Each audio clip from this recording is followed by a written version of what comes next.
Finally, I just got her down for a nap. I think she'll be asleep for a while. She really played hard this morning. That's the life of a 7-month-old, I guess. Eat, sleep, play.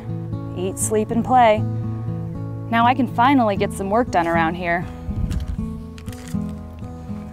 Let's see.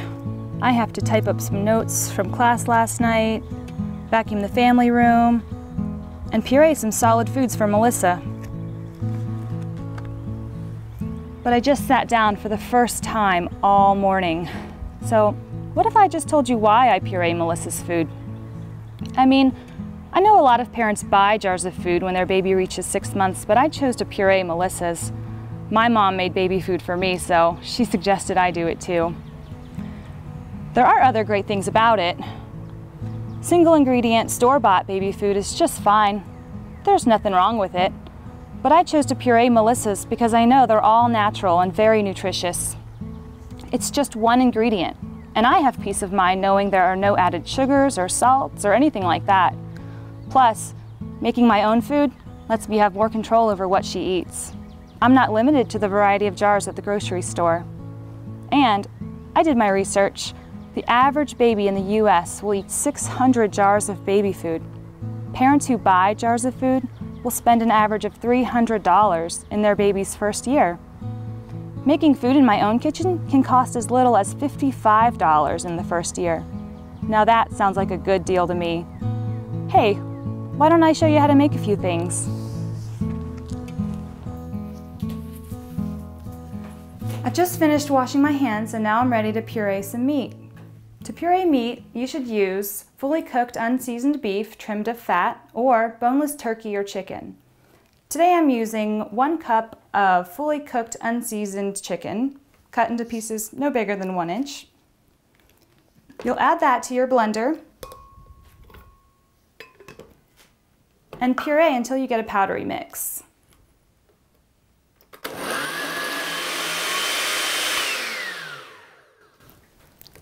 Now that I have my powdery mix, I'm going to add 1/4 cup of water to make a smooth consistency.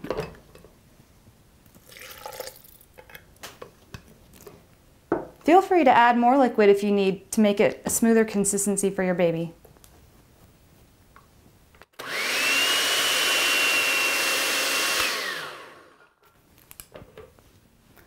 Now that I have my puree, I'm going to pour some of it into the ice cube tray to freeze and save for later. Then I can pop out a cube, reheat it, and my baby will have dinner. Next, I'm going to puree some peas. You can use fresh peas or frozen peas. Today I'm going to use frozen peas that I've pre-cooked and plunged into cold water to cool them off, so they're ready to go in the blender. I'm going to start with 1 cup.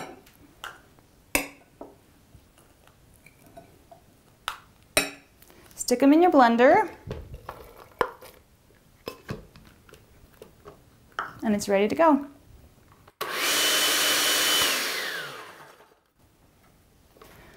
I had to add about 1/4 cup of water that I used to cook the peas in to make it a smoother consistency. Feel free to use a strainer to get rid of any leftover skins. And there you go, you've got pureed peas. Now I'm ready to puree a banana. You can peel a banana and cut it up into small pieces. Stick it into your blender.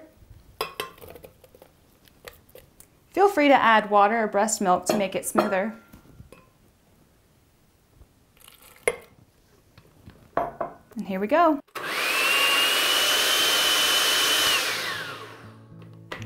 All right, I've made my banana puree. Another option is to peel a banana and mash it with a fork until you get the same consistency. You can get creative too by mixing foods together, like a meat with a vegetable or 2 vegetables. But remember, only use foods that your baby has tried and can tolerate. To find these recipes and more, click on the More Info link on this section.